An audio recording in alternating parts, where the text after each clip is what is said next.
Well, good morning, everyone, and thank you for attending our 30 on Thursday webinar series. This is Kevin Ordonez, and I'm one of the co-founders of orgCommunity, along with my partner, Sherry Bensiak. And I have the pleasure of introducing to you orgCommunity, and then I'll also introduce you to our guest speaker, John Forbes.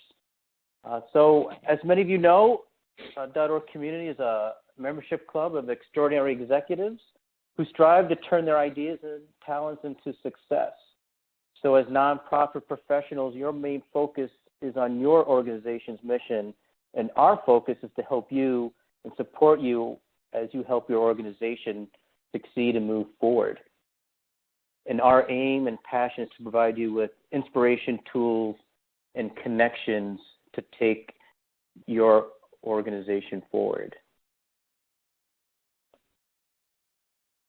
One of the things I'd like to just mention, we're running a great special on becoming a VIP member.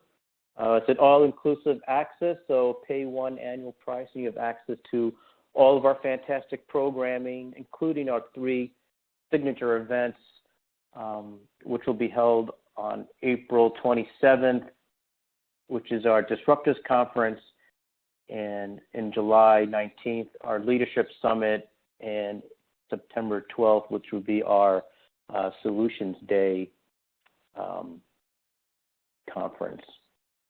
Our VIP subscribers also get access to our monthly webinars and roundtables, as well as our online learning modules and our different templates and toolkits. We're online, so you can find us on many of these different social media channels. So if you want to know more about our daily tips and Facebook information, please join us there. And this month, we have some great programs coming up at the end of the month. On January 24th, we have our Volunteer and Staff Partnership Workshop being hosted at the Chest Physicians up in Glenview. On that same day, we also are having our e-learning thought leadership webinars get kicked off on the 24th. And then our first roundtable starts on January 25th down at the Chicago Dental Society Foundation.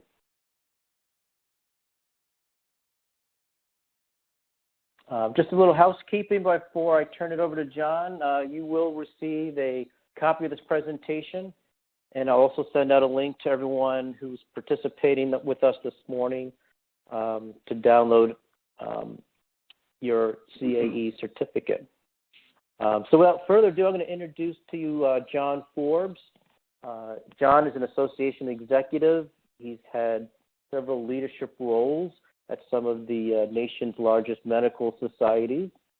He's been a great supporter and a great friend of Sherry and mine for a while now, and we're very happy to have him kick off our January sessions today with the follow-up to his session last month on building high-performance teams. And now he's going to talk to us about building high trust. So with that, I'll turn it over to John. And there we'll have questions. You can use the chat box by using the bubble icon to send your questions over. And if we can't get to your questions, we can certainly send to you John's contact information for follow-up. So John, I will leave it to you. Thank you. Well, good morning, everybody. I'm very excited to be here, and thank you for taking the time to join this webinar. I'm going to focus my talk on trust as a performance multiplier for associations.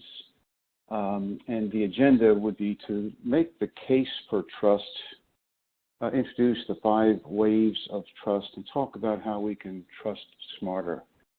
So the objectives this morning are to help us as association leaders understand the value of trust, help us improve how we lead and how we serve our associations, help us recognize, deal with the low trust behaviors and cultures, and ultimately give us some of the resources and knowledge and capabilities to help us improve the organization's performance where we work and in other organizations. So again, thank you for taking the time. To make the case for trust, I'll start with a couple of questions. The first is, are you part of a high-performing team full of energy, productivity, and creativity? Or do you suffer on a team with a toxic culture, political atmosphere, and hidden agendas? Now, I've been in both of these settings, and some organizations may have a high-performing division or department or team where other parts of that organization will have less performing and a low trust culture. So you can actually see a blend of high trust and low trust within a particular organizations. But I believe that associations can really achieve unprecedented prosperity from having a high trust culture, and that's what we'll speak to this morning. Many of us know about Patrick Lencioni's work in the 5 dysfunctions of a team, and his point, and that point remains very, very true today, is that in many, many teams, there is an absence of trust, and that trust inhibits progress in a very, very significant way. Late last summer, Sherry and Kevin hosted a leadership summit during which we asked several of the attendees a set of questions about team performance in their organizations and the challenges they faced. And what they reported was that the number one challenge that they're facing in their societies is the absence of trust among team members. 88% of the respondents said that is their biggest challenge, followed by failure to deal with conflict and emphasizing self over team and other very important categories, but trust remains the preeminent issue and concern of many association leaders. The premise for this talk is that trust is a hard-edged economic performance driver for an organization and a learnable skill. A lot of this work comes from Stephen M.R. Covey, who is the son of Stephen Covey, and he wrote the book Speed of Trust and another book called Smart Trust.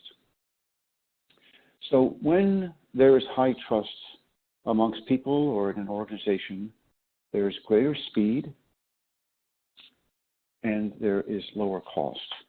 Let me give you an example. A few years ago, Warren Buffett, Berkshire Hathaway leader, went out and purchased a $1 billion unit of Walmart in 30 days. He didn't hire all the investment bankers, do all the due diligence, have the accountants and financiers and lawyers and all those people involved. The relationship between the Walmart leaders and Buffett was so strong, they did this deal in less than a month. Millions and millions of dollars saved in about 30 days worth of time. So there's an example of when you have trust, how you can have higher speed and lower cost. There are many organizational dividends, but let me give you 7 of the high trust dividends that are recognized. So value increases, growth accelerates, innovation is enhanced, collaboration improves, partnering is stronger. So those outside organizations, they may be vendors, suppliers, sponsors, advertisers, exhibitors, trust your organization. They're willing to give you more because there's trust. There's better execution, and there's heightened loyalty. The staff, the people, the members stay loyal and committed to the organization because of the trust they feel about the organization. Think about the Chicago Cubs. What prevailed from Tom Ricketts all the way down to the person who cleaned the locker room was trust. And their success was amazing because Ricketts said, I'm going to hire the best general manager. The general manager said, I have the resources to work with. I'm going to hire the best leader. Madden basically said, I'm going to put great players on the field and trust them to perform. And they did that. And trust is what I think helped them deliver the success that they had. On the other hand, low trust is a tax. There's lower speed and there's higher cost. And I'll give you an example within an association in just a second. But it's a real economic problem when there's low trust. There are several low trust organizational taxes: redundancy, bureaucracy, degree of politics that exists, disengagement of the members, of the staff, even of board members, even of committee members. Hard to get people involved and to volunteer. Turnover. It might be staff turnover, it might be a sponsor turnover, it might be member turnover, board member turnover increases. Let me see this, churn within the organization, and last but not least, fraud can exist if there's a low trust in an organization. So think about at the national level with the federal budget a few years ago, and you certainly had politics involved. You had the Democrats and Republican positions, and you had the new term Republicans, but you also had between Boehner and Obama trust that was lacking, that caused more cost and lower speed. Think about being a little closer to home and what's going on in Illinois with our state budget. And Madigan and Browner profess to be friends, but you can pretty well see that there's a lack of trust amongst the organizations trying to approve the state budget. The example I wanted to share with you lives with a very large association where there was high trust, and a smaller but also good-sized association where there's very low trust. You can see the revenue size, 110 million versus 13 million. And the large association, A, had a board size of 13, executive committee size of 3, and the smaller organization, board size of double, 26, and executive committee more than double, 7. And why was it low trust? The smaller organization did 2 governance studies, over $100,000 each in separate years. Both studies suggested and recommended to the board that they downsize the board to increase speed, innovation, efficiency, and service to members. Now, the board members are elected from districts, so one district has 4 members on the board. That district is not going to want to lose representation on the board when they downsize the board, so there was a lot of resistance. So that then became low trust. There are 5 elected officers on Association B, and 2 members of the executive committee who are given to the executive committee from the board. Why? Because the board doesn't fully trust the elected officers of the executive committee. So they have to have these people come on and watch and manage. And so the cost to manage all of these resources was very, very significant and much higher than the much larger association. When you take a look at the performance metrics over a 10-year period, Association A increased members by over 9,000, Association B by 500. Revenue growth grew between 2 and 6% per year in the larger association and was very stagnant in the smaller association. And the bottom line operating margin was positive in 9 out of 10 years in the larger association and only 6 of the 10 years in the smaller association. You can't only attribute this to low trust, but low trust is a significant factor in the smaller association's performance. Let me move on to introducing the 5 waves of trust. And this is just a graphic that shows a water droplet, and there are 2 major components, character and competence. And the first wave of trust is self-trust or credibility. Second wave is relationship trust or behavior. Third wave is organizational trust or alignment. And the fourth is market trust or reputation. And lastly, there's societal trust and contribution. A gap in one wave will always lead to gaps in others. For example, if I don't fully trust myself, then there is a chance that others who I'm trying to establish a relationship with won't fully trust me. So that's where the gap begins in your own self. And I'll spend most of the time talking about self-trust and relationship trust. That's where we resonate every day. So in the first wave, it's about self-trust or credibility. Do I trust myself? When you look in the mirror every morning, ask that question and see what the answer is. Am I congruent with my values? Do I do what I say I am going to do? Do I walk the talk? And what do I do when no one is looking? This last one, this example is I'm a golfer, and you get on a golf course and you have a golf ball that is in a very unfavorable position, perhaps behind a tree, perhaps in some weeds, and no one's looking, and you go ahead and shift that golf ball to a more favorable spot and cheat. But no one's looking, but you did it. So do I trust myself? If the integrity you have with yourself is very, very important. So being congruent with your values and trusting yourself is very, very important.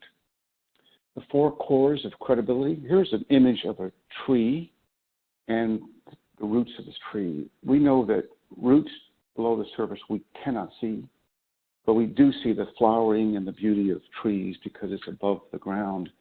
And so the character components of credibility are integrity and intent. They live below the surface, hard to see. The competence areas of credibility live above the surface, and these are your capabilities and your results. Let me dive into each of these character and competence categories. So with integrity, it's about honesty and being authentic. I heard Joe Madden last night talking about his theme, the 2017 Chicago Cubs, is going to be about authenticity. Congruence, acting in harmony with your deepest values and beliefs. Humility, emphasizing team, others over yourself. Courage, doing the right things even when it is hard.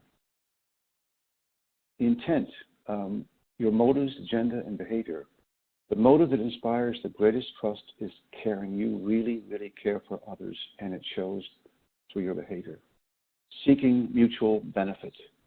Acting in the best interest of others and being transparent are the areas that help in your character. Gandhi once said that the moment there is suspicion about a person's motives, everything he does becomes tainted. There are character behaviors of high trust leaders, and you might sort of ask the questions, talking straight. Do I talk straight? Being honest and telling the truth. Demonstrating respect. Genuinely caring for others. Creating transparency. Err on the side of disclosure. Right wrongs. Apologize quickly and be humble. And show loyalty. Give credit to others. Also, don't speak about others badly when they leave the room. The competence, capabilities, and results. And capabilities, there's a little acronym, starts with T and talents, A, attitudes, S, skills, knowledge, and style. Think about tasks. These are your capabilities, skills, and experience that you've developed over time, and how you deliver that to other people. And then the results are reflected in what is your track record. When I go on LinkedIn and click on your name, what is it you say about yourself? Did you deliver the results that were expected and in the right way? So those are very important parts of that. And so when you look at the behaviors of high trust leaders, the competency behaviors, think about delivering results and getting the right things done, getting better, continuously improving, and acting on the feedback you receive.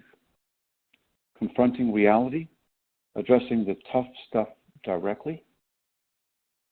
Clarify expectations, discuss and reveal your expectations, and practice accountability. Hold others and yourself accountable. There are also a combination of character and competency behaviors that are meaningful. Listen first, listen before you speak, keep commitments, do what you say you're going to do, and extend trust. The second wave is about relationships and behaviors. Do I trust others?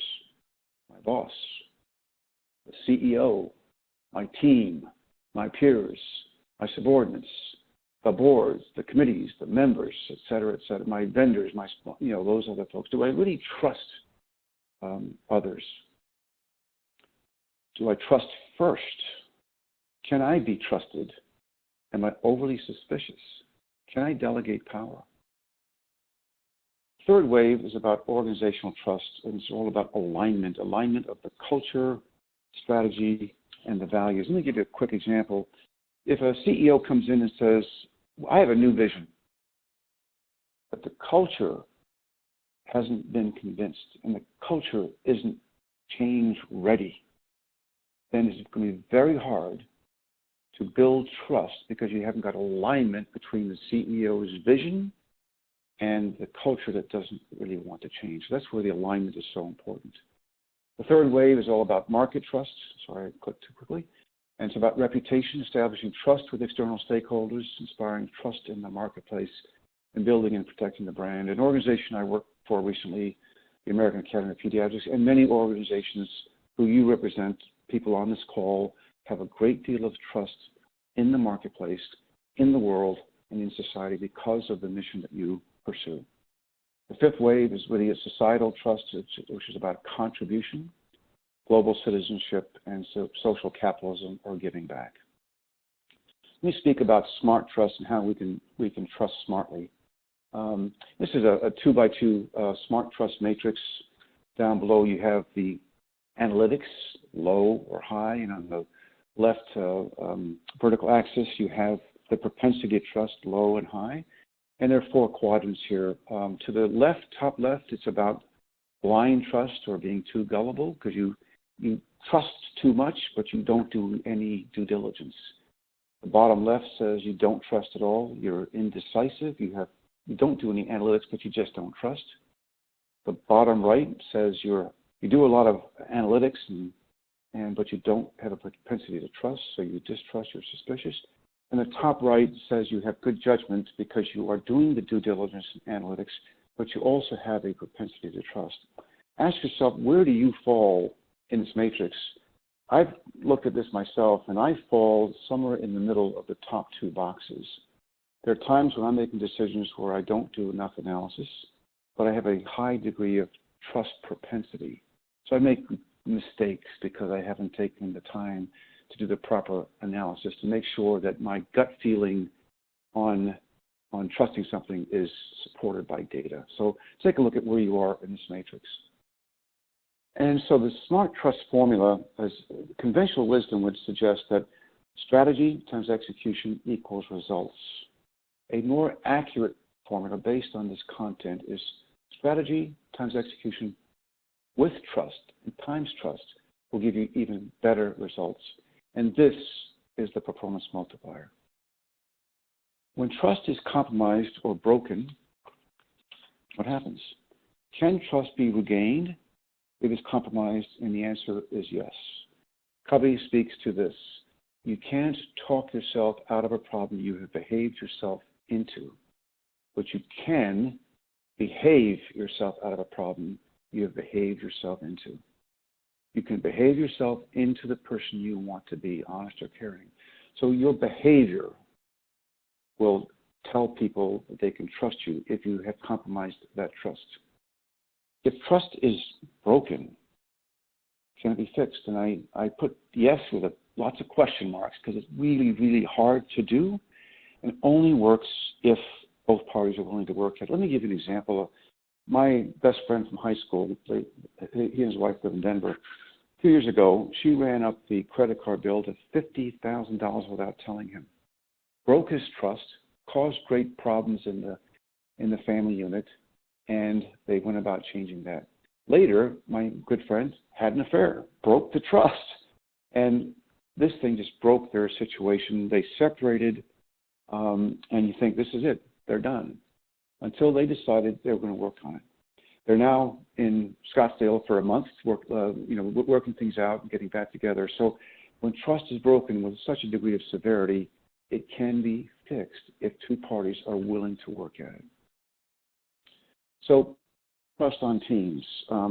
There are several approaches that can be used. For example, having an operating agreement. And when you have an operating agreement with your team members, even with your board, every so often bring that out and say, are we truly following what we agreed to, our social contract with each other with this operating agreement?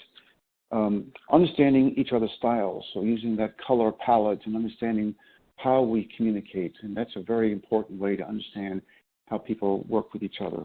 Using trust assessments, surveys, and instruments that can help measure trust on your team or within the organization. Doing a team audit, a survey of your team and see how that team is performing, and then correct those issues that you find. A leadership intervention. You may have an individual on a team that's dysfunctional, not working very well with the team. The leader can pull that person aside and have that, outside the woodshed conversation to help change that. And leadership might bring a new passion and energy to the team to change things if things need improvement. Socialization of the team, celebrating success, being together outside of the work environment and getting to know each other is another important way to build trust. And lastly, you could even bring in a facilitator to, either with or without the leader present, facilitate a conversation and improvements around trust in an organization, even at the board level, executive leadership level, or team level, and many other dimensions. So there are many, many ways that trust can be improved. Let me close then with the notion that there is a team performance curve, and when trust exists in an organization, the teams can perform at the highest level and deliver terrific performance and multiply performance when there is high trust. Let me provide a few key takeaways. First of all, trust is an economic driver, not merely a social virtue. Trust is the #1 leadership competency in the global economy. Trust is a learnable competency. Associations can achieve unprecedented prosperity from a high trust culture. Trust is a performance multiplier for leaders, teams, and organizations. And trust is a career-critical competency for all of us who strive to be better leaders. Let me close by hoping that the objectives I outlined earlier have been met and that you've received some benefit from this presentation, and I appreciate your participation. For additional resources, there are many, many really good references. The two that I've used for the most part of in this presentation are the Covey's work with the Speed of Trust and Smart Trust, but you also have Kouzes and Posner with Credibility and the Leadership Challenge, and the Patrick Lencioni work with 5 Dysfunctions of a Team and the Ideal Team Player.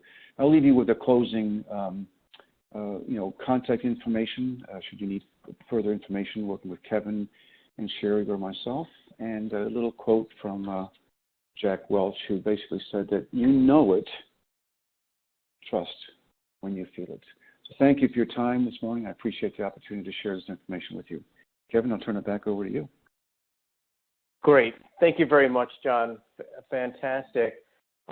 We do have a few minutes for some questions for those of you who want to ask them. You can ask them through the little bubble icon that opens up the chat window.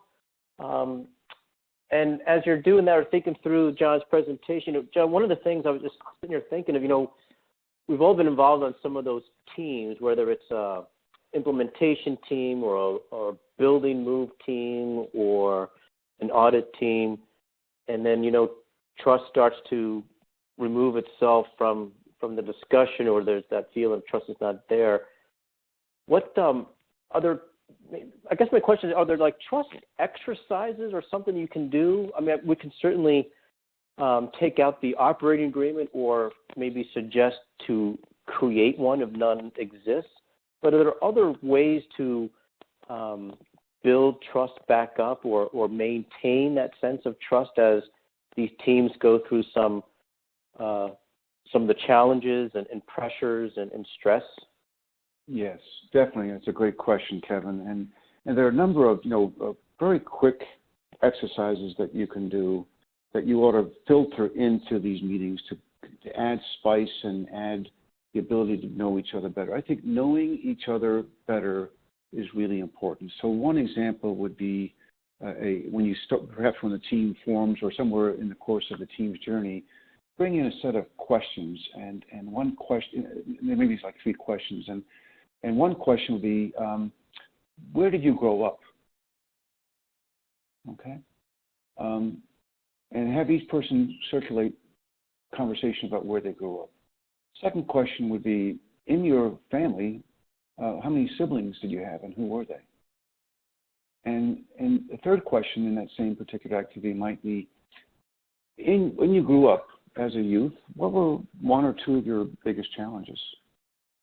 And oh my goodness, people will start to reveal things about themselves that helps people understand each other. For example, I did this exercise in a small group a while ago, and learned from a colleague that this person grew up in the foster care system. Right? And that was a very important understanding about this person's nature because of his upbringing. And that helped to create empathy within the organization. That tool, that color palette exercise, is another really fun exercise to bring in to help each other understand each other's styles. And then the other part will be just this, adding these little, small activities to a team, and maybe outside of the business, maybe in a social setting where you're doing some activities that build people, allow people to have time together to get to know each other. So those are examples of where you can improve trust. Great, thank you. I know we're up on the top of the hour here, so I hope you all enjoyed this morning's session. Certainly, for those of us on teams, I think the advice we're hearing from John is definitely have that operating agreement, and if you don't have one, certainly create one. I don't think it has to be such a long document, but at least some parameters. And I think John's suggestion of just these, basic exercise, or even, call them icebreaker type of questions to help the team members get to know each other better is always great. So again, thank you, John, very much for sharing with us today about high trust teams. And I want to thank everyone who participated. And if you want to learn more about our upcoming programs, please don't hesitate to contact me or visit our site at orgCommunity.com. And we have a full schedule for 2017, and we look forward to seeing many of you in the upcoming year. So we'll end today's webinar. And again, thank you very much.